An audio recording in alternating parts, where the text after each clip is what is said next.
Dhrangadhra Malvan highway ઉપર એક ગમખ્વાર અકસ્માત ઇકો કાર અને ટ્રક વચ્ચે ભયંકર ટક્કર થઈ હતી, જેમાં સર્જાયો હતો, જેમાં 3 લોકોના ઘટના સ્થળે જ મોત થયા હોવાની જાણકારી સામે આવી છે.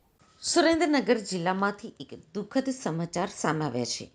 અહીંયા ધ્રાંગધ્રા માલવણ હાઈવે ઉપર એક ગમખ્વાર અકસ્માતમાં ઇકો કાર અને ટ્રક વચ્ચે ભયંકર ટક્કર થઈ હતી, જેમાં 3 લોકોના ઘટના સ્થળે જ મોત થયા છે.